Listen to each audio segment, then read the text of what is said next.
Bonjour tout le monde. Salut l'équipe. Salut la jeunesse.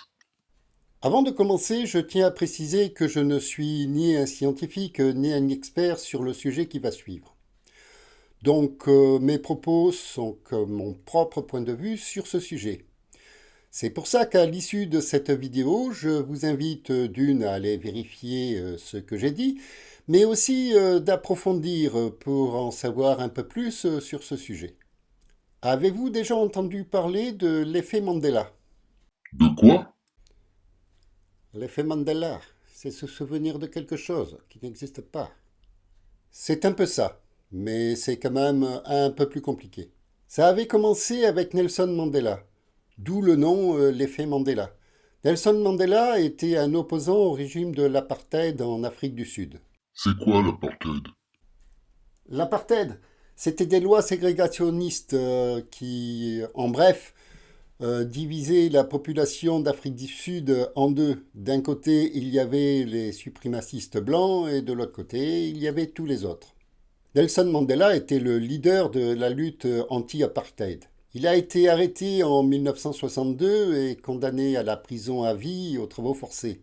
Il a été libéré en 1990 et il est resté une figure de la lutte pour l'égalité raciale. Par la suite, il a reçu le prix Nobel conjointement avec Frédéric Clerc pour avoir pacifiquement mis fin au régime de l'apartheid. Puis Nelson Mandela deviendra le premier président noir d'Afrique du Sud de 1994 à 1999 et il décédera en 2013 à l'âge de 95 ans. Mais pour certaines personnes, ça ne s'est pas passé comme ça. Tout à fait.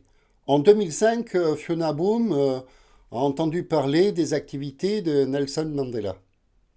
Elle a été assez surprise car pour elle, Nelson Mandela était décédé en prison en 1986. Mais pensant visiblement s'être trompée, elle n'y prête pas plus attention jusqu'à ce que l'un de ses amis lui fasse la même remarque. Pour lui aussi, Nelson Mandela était bien mort en prison en 1986. Donc deux personnes qui avaient deux avis communs sur quelque chose qui ne s'était pas passé. Ce fut encore plus étrange lorsqu'une troisième personne partageait également leur avis. Alors ils ont commencé à mener une petite enquête et ils se sont aperçus qu'effectivement, beaucoup de personnes pensaient que Nelson Mandela était bien mort en prison en 1986 ou tout au moins dans les années 80. Alors, ça faisait vraiment deux réalités d'une même histoire, deux réalités différentes. Mais il y avait assez de personnes qui pensaient la même chose pour que ça devienne étrange. Et de là est partie la théorie de l'effet Mandela. Et comment c'est possible? Eh bien, justement, ce n'est pas possible. Vas-y, mec, donne-nous tes explications. Des explications, il y en a plein, trop même. Mais pour la plupart, elles sont capillotractées. Elles sont quoi? Capillotracté, ça veut dire tiré par les cheveux. Mais avant de passer aux explications, je voudrais parler d'autres exemples. On trouve énormément d'exemples où des personnes croient qu'il s'est passé quelque chose qui ne s'est jamais passé, ou ne sont pas au courant de quelque chose de connu qui s'est bel et bien passé. Il y a le sourire de la Joconde. Certains trouvent qu'elle sourit et d'autres, sans dire qu'elle fait la gueule, trouvent qu'elle ne sourit pas. Il y a aussi le penseur de Rodin. Beaucoup affirment qu'il a le front posé sur le poing, d'où la position du penseur. Et d'autres affirment qu'il a le menton posé sur le poing. Les deux ont vu la statue, l'ont même à la rigueur photographiée, et ils ont des avis complètement différents. Pourtant, il n'y a qu'une seule statue et leurs souvenirs sont bien précis. Il ne peut pas y avoir deux versions différentes, on est bien d'accord. Mais pourquoi a-t-on souvent deux versions d'une même chose? Tu n'oublies pas encore un exemple, mec. Si, bien sûr, il y a d'autres exemples. La queue de Pikachu, par exemple. Il y en a qui affirment que le bout de la queue est noir, et d'autres qui affirment que le bout de la queue est jaune comme tout le reste de son corps. Je ne faisais pas allusion à cet exemple. Ok, tu voulais peut-être parler de Dark Vador. Est-ce qu'il a dit Luke, je suis ton père Ou est-ce qu'il a dit non, je suis ton père? On peut l'écouter en version originale pour être sûr du dialogue, mais il y a également deux versions. Non, t'as oublié de parler du bonhomme Monopoly. Le bonhomme Monopoly, est-ce bien nécessaire? Tu n'as pas trop envie d'en parler de cet exemple. Pourquoi, mec? Parce que j'ai un esprit cartésien et je ne suis pas prêt à croire n'importe quoi. Dans tous les exemples que j'ai donnés, j'imagine que les gens ont un souvenir erroné et ce souvenir est devenu peut-être plus vrai que nature. Par exemple, pour Pikachu, c'est un peu normal. Il a le bout des oreilles noires et beaucoup de personnes ont imaginé que le bout de la queue était noir également. Et avec le temps, le cerveau finit par inclure ces informations comme vraies. Et d'ailleurs, il en va de même pour la plupart des exemples. Pour la plupart. Sauf un, n'est-ce pas? C'est quoi cette histoire? Bon, ok. Je vais vous raconter l'histoire. Il y a de ça pas mal d'années, je suis passé chez un ami. Ses enfants étaient en train de jouer au Monopoly. Tandis que lui faisait chauffer du café, je regardais les enfants jouer. Et sur la boîte de Monopoly, il y avait un petit bonhomme qui représentait un homme riche. Il avait un ventre assez imposant, ce qui laissait dire qu'il se nourrissait bien. Il avait un gilet avec une petite chaînette qui laissait imaginer qu'au bout de la chaînette, on y trouvait une montre en or. Il portait un chapeau de forme, une canne, qui sont aussi des attributs de l'homme riche. Et il portait également un monocle. Et lorsque mon copain est revenu avec deux tasses de café, je lui ai fait remarquer le monocle en lui disant pour plaisanter, puisqu'il est riche, pourquoi il a un verre à un seul œil? Il n'a pas les moyens d'avoir un verre à chaque œil. Bon, ça l'a fait sourire et nous sommes sortis sur la terrasse pour boire le café. Nous avons parlé tout à fait d'autre chose. Et puis, c'est bien des années plus tard que je regardais une vidéo sur YouTube, parmi tant d'autres. Cette vidéo parlait de l'effet Mandela. Et dans tous les exemples donnés est venu l'exemple du monocle. Le bonhomme Monopoly n'a jamais porté de monocle. Alors là, j'ai bondi. Parce que pour les autres exemples, ok, mais le monocle, ça, je me souviens très bien l'avoir vu. Alors, évidemment, j'ai été faire des vérifications. Et j'étais prêt à laisser un commentaire en mettant la photo du petit bonhomme avec le monocle. Mais il n'y avait aucune photo de bonhomme avec le monocle. Il n'y avait d'ailleurs pas la photo du dessin que j'avais vu. Il y avait beaucoup de dessins différents, mais c'était pas celui que j'avais dans mes souvenirs. Alors, c'est quoi la solution, mec? Eh bien, j'en sais rien en fait.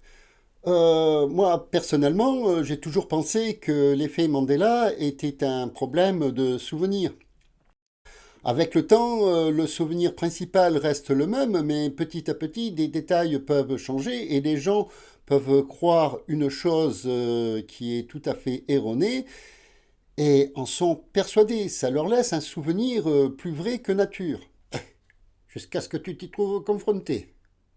Oui, c'est vrai, je reconnais que d'un côté il y a la réalité et de l'autre côté ce que me dit mon cerveau. Oui, mais il y a bien une explication. Oui, forcément, mais laquelle? Des mondes parallèles peut-être. C'est une théorie.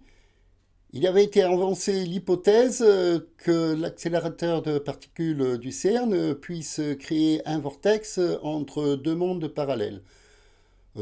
Certains physiciens prenaient ça comme sérieux. L'accélérateur de particules pourrait ouvrir une brèche spatio-temporelle entre deux mondes parallèles identiques l'un à l'autre avec cependant quelques petites différences. Par exemple, que dans l'un de ces mondes parallèles, Nelson Mandela soit mort en prison en 1986 et dans l'autre qu'il ait été président d'Afrique du Sud. C'est vrai? Il y a des physiciens qui ont avancé cette théorie, mais ça me semble peu probable. En même temps, tu n'es pas physicien. Si tes scientifiques pensent que c'est possible, tu ne peux pas remettre ça en cause.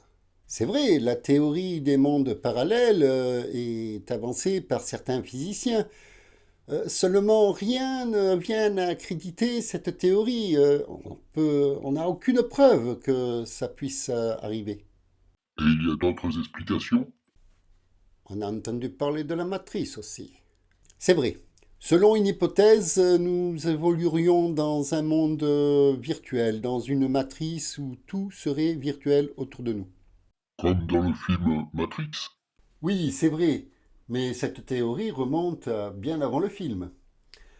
Ça avait été avancé à l'époque de la Grèce antique, où nous ne vivrions pas dans un monde réel, et rien autour de nous ne serait réel. Et ceux qui adhéraient à cette théorie ne prenaient même pas soin de leur corps, puisque pour eux, ce corps-là n'était pas réel, seul l'esprit était réel.